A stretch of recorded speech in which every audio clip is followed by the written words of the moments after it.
college kids have been affected by this pandemic? And it's a good question. I mean, screen time rates are through the roof. What can we do but Zoom with our professors and talk with our family for free time? There's really nothing that we can do except look at a screen. We're required to look at a screen for, if you have a regular course load of 5 classes, at least 15 hours every day. And it's just ridiculous to think that we wouldn't be doing other things. We wouldn't be talking to our family, or if we have to look at our insurance bills or college bills.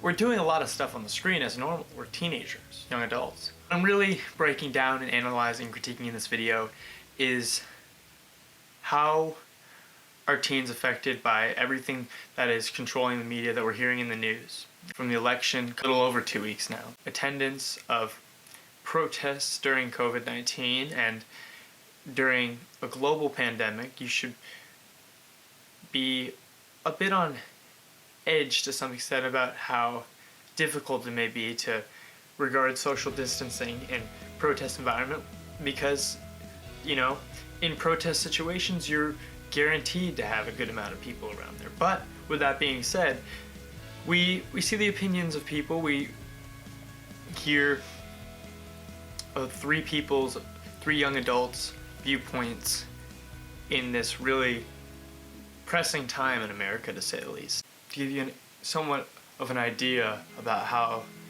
the global issues are affecting teens who are voting for the first time, who are attending these protests for the first time, and are coming of age in a world of chaos, and what they have done to stay active, and what they think you can do to stay active and be an active participant, even if you live in a community that's rural and it doesn't seem easy to advocate for these sort of issues in your everyday life.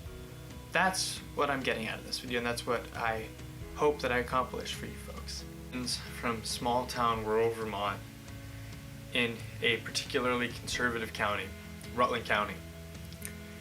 And I give you the perspectives from what would seem somewhat ignorant worldview, because I like to show and challenge a common ideal of not only what small town worldviews are like, but specifically what Vermonters' viewpoints are like.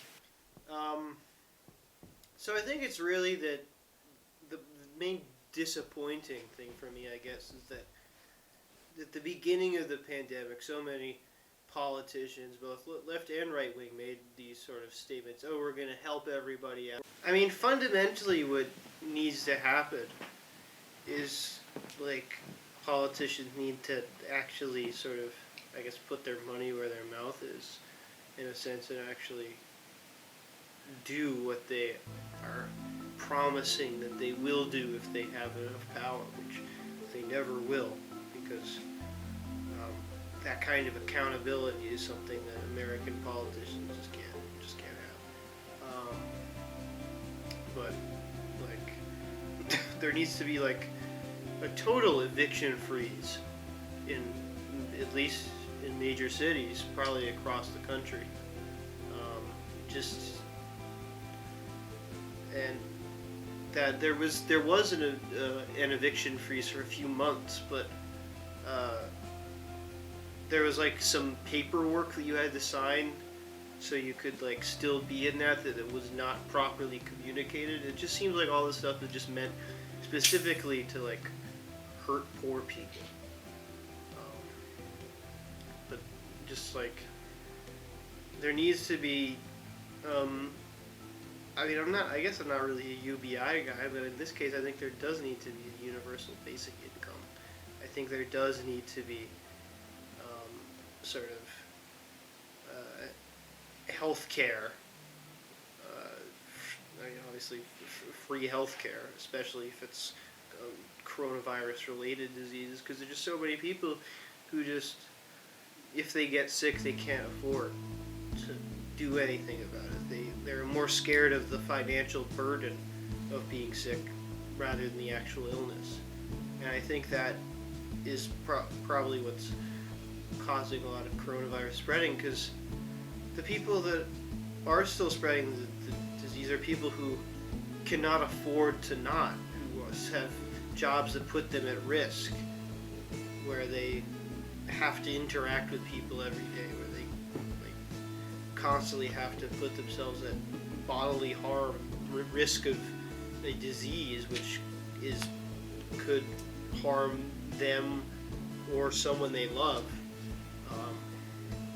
But it's just, there really needs to be like a comprehensive, I guess probably unprecedented for this country, sort of economic welfare package for people in order for us to not come out of this worse than we were beforehand, which, I mean, I just don't see that really happening.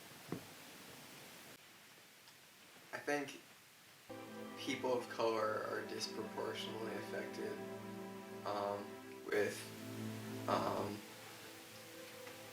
with economic tensions because they're, for example, like discrimination in the workplace, and maybe having a harder time finding jobs.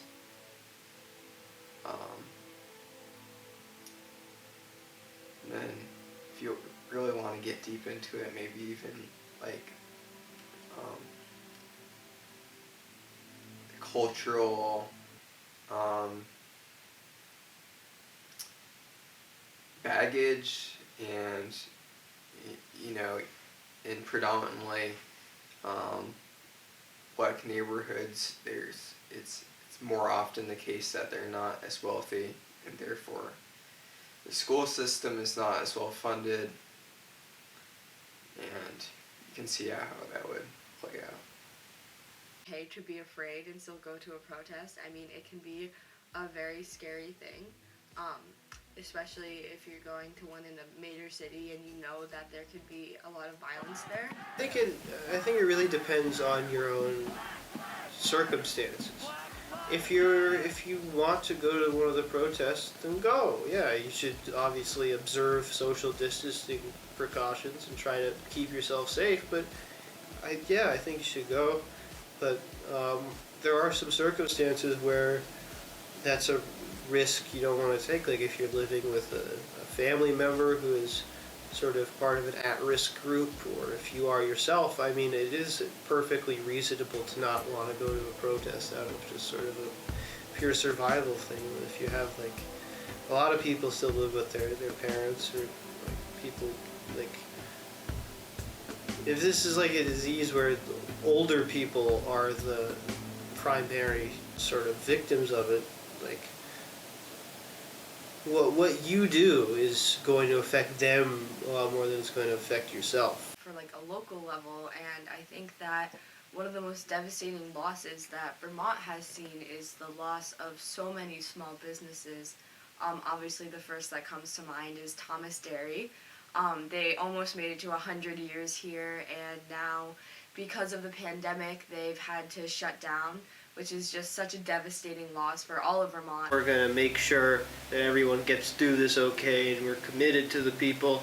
And there's like the stimulus check or whatever. There's like an eviction freeze for like a few months. But really it was just a Band-Aid, and all that shit wore off after like a few months. There still hasn't been another stimulus package since the first one. There's still like, so many people are still like in a position where they have to wonder whether or not they can remain in their home, whether or not it's tenable for them to like still be able to, like, I don't know, just survive. And it's just so many people, and like, really what the main goal of all the legislation around the coronavirus is just to make sure that the people at the top didn't get hurt by it. Like, it was basically just stock market relief, to like make sure that everything looks stable on a global perspective, because that's all that really matters, I guess, to at least our current government. But I would suggest that you sort of look at yourself in the bigger picture. Look at what you want, like what you believe in and what you want to show that you believe in. If you think it's important to go out and support these people and be there for them, I definitely suggest you go. Even if you don't, I definitely suggest you go, because it's really important to hear other perspectives than your own. But like I said before, if you're worried about your health, or if you have like a lot of anxiety about large crowds, then don't feel pressured to go. But I do strongly encourage you to try to find other ways to support, buying from Black-owned businesses, donate. The money, if you have the spare income to be able to support the sort of protest movement, and you feel strongly about this, I do think you have some moral obligation to. I mean, I have, but I mean, living specifically in Vermont, I don't know really what else you can do other than give money, because I mean, we live in a state that obviously there are certainly black and brown people, but the black population in the state is next to none. Of course, obviously, certainly institutional racism plays more than a small part in that. It's just I think the only real thing you can do if you live in like a rural nowhere area that isn't just performing, just give money.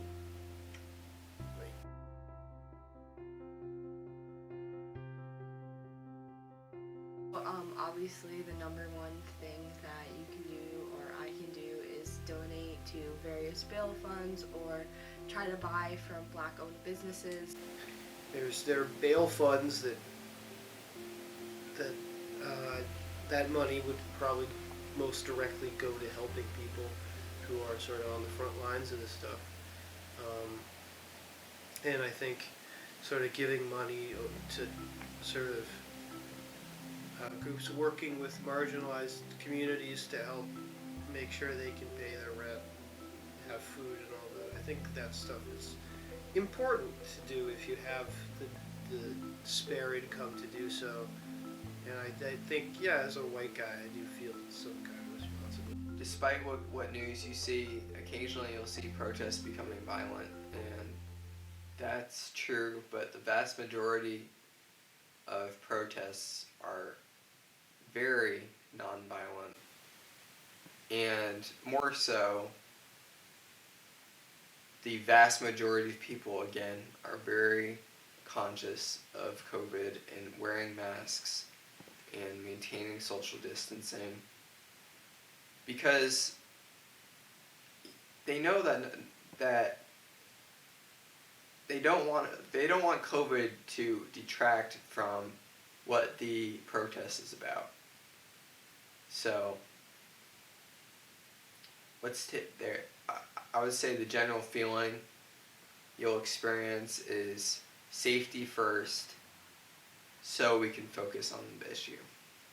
You see it this way now or not, politicians do affect your life day to day.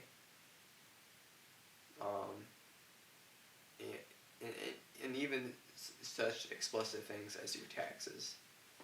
So, although you may not think you're interested in politics, it may behoove you to be, because it is affecting your life, the quality of your life. So with that in mind, it only makes logical sense that you vote for the candidate that will most improve your life. With that in the back of your mind, maybe you should vote. It doesn't matter. It doesn't matter. But look, of the past 5 presidential elections, 3 of them have been contested.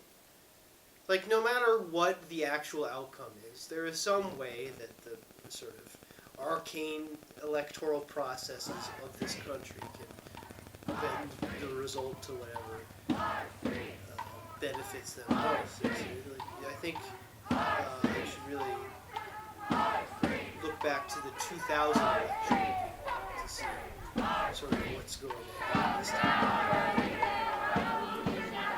I mean, living in Vermont fundamentally, I mean, in the presidential election, it doesn't matter.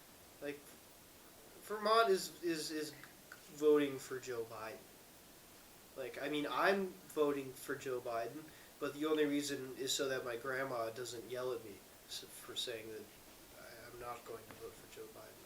And so I don't feel complicit in it, but I think that's really the only valid reason you can have for voting, is if it's just sort of a personal, selfish thing. Because fundamentally, your one vote is not actually going to affect things, and if you think it is going to, you're going to go insane. I think it really depends on where you live. In the case of Vermont, I don't think it matters too much. Obviously, Vermont is notorious for voting blue, so I highly believe that Biden will win Vermont. But if you are in other states that you know that your vote can actually count, I would definitely suggest that you vote, obviously. But if you can't vote, if you didn't get a ballot for some reason, if you're nervous about going out to the polls, you should not be shunned at all. We're in the middle of a pandemic. There are crazy things happening. People should really take care of themselves. Obviously, the state of our country is coming into play here in just a couple of months, but I think that it all depends on your personal situation and where you live. Whether Biden or Trump wins, I think it's going to take a long time to heal the political division, polarization that's sprung up across this country in the past years. And before that happens, I don't know if we can see real growth, because real growth in this country probably has to come from everyone, and it has to have, part of growth is through collaboration and working together. I think what needs to be done is predominantly what Black Lives Movement is calling for. So, police reform, which is not the same as defunding the police, simply calling for reallocation of funds, possibly creating new social forces like social workers who have experience with dealing with mentally troubled people. The second thing is probably finally giving reparations to African American community. I think that the sense of liberalism in Vermont definitely does exist in some spaces, but it's not as glamorous as it seems to be. I mean, these liberal people are still they can be very intense. It can be a struggle. And as for the people that have sort of come out of the woodwork since the Trump election and now are proudly racist, I think that there needs to be set examples of this is okay, this is not okay. And it's very difficult because we've seen these people do not want to change. So I think, unfortunately, the best course of action would just be to let them be, to let them live their lives. As long as they're not directly harming anybody, they can stay in their sad little bubble, I guess. The first thing one should do, whether they're privileged or not, is become educated on the issue of systemic racism in this country, because until you really understand the problem, and some might argue the problem is so nuanced that it takes, one could devote their entire life to understanding its complexity, but that's maybe that's what we have to do. Like, I mean, not dedicate our lives to it, but, continually work to improve our understanding of how race affects people's lives differently in this country. So I think it's really a matter of education. Yeah, taking that responsibility of educating yourself.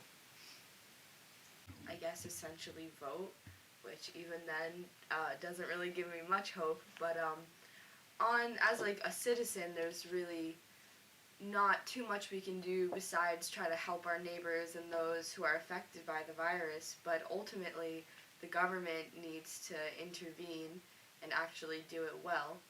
And I think that if the pandemic is resolved and everything goes back to normal, that the protests, it wouldn't really change much because this has been an issue in America since America began, and there really hasn't been much promising change in the last couple of years. Obviously, the movement has sort of gotten more of a name for itself, but ultimately there is not much being done, unfortunately. We're still seeing these heinous acts happening every day.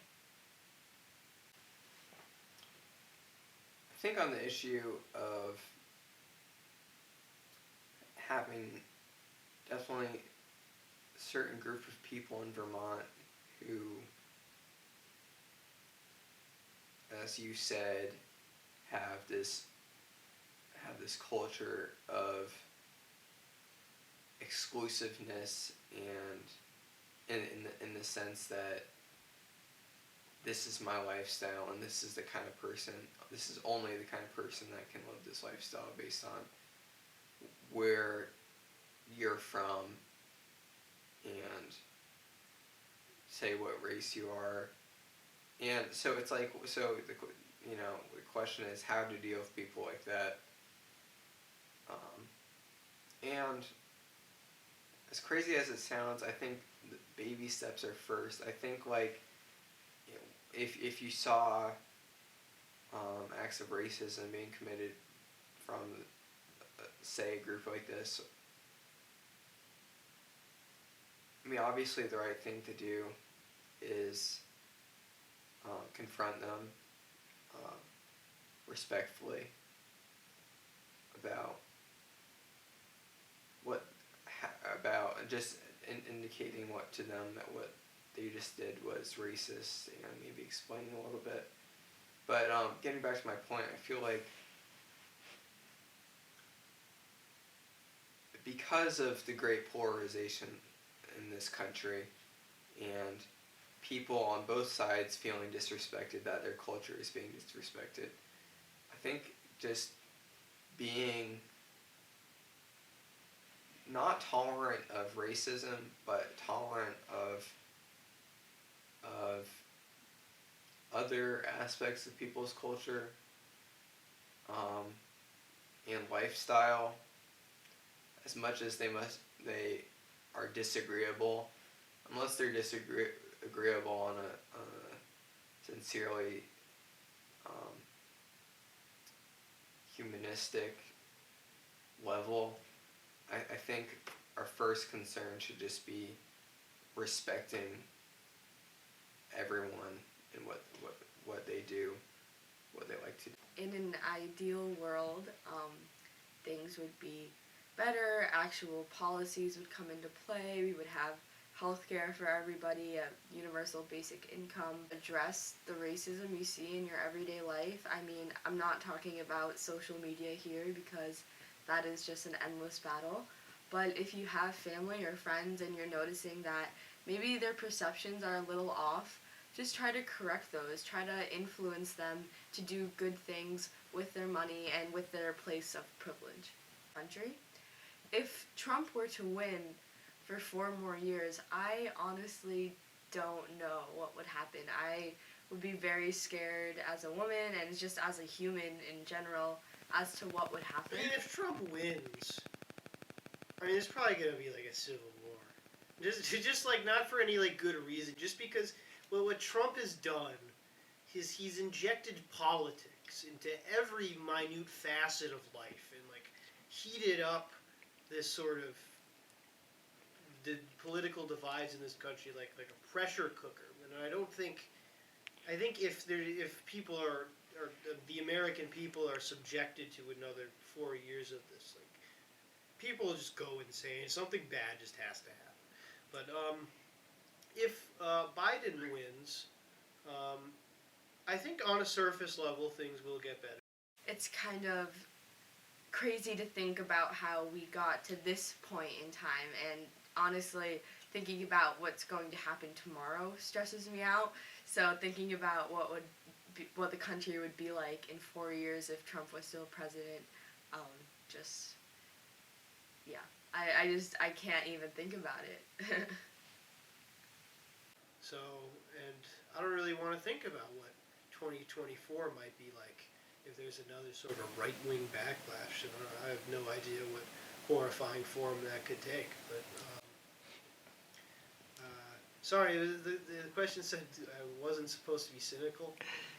I really hope I've helped you gain some insight on what this election means for young adults in Vermont and how in general their perspective is on the electoral system in America, and what are some of the perspectives on what's happened in 2020 from people who are just coming of age. What really needs to be done is clear.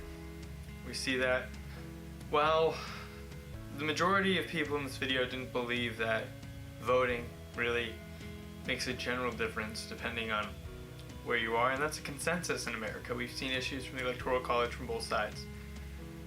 But we also see a consensus that protest is a healthy thing if done with the risk factors weighted out.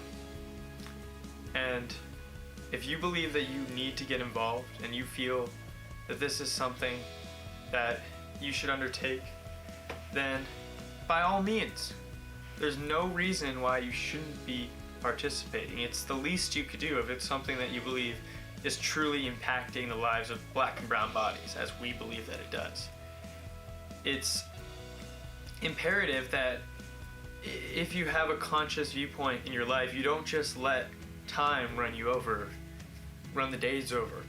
You actually act upon what you believe, and you help your future self act more prudently upon these measures, and not only your future self, but the future selves of everyone who's impacted by these things. Because inevitably, if you're helping yourself become more of a stable, strong, supportive individual, then you're able to support the things that you consciously believe are needed to be fixed, because you have the means to do so. I don't want to play towards the system. I want to just live my humble life, and that's fine. If you want to live your humble life, do so, but look through all the options. Don't turn away from challenge just because you don't want to be a part of a system that's corrupt.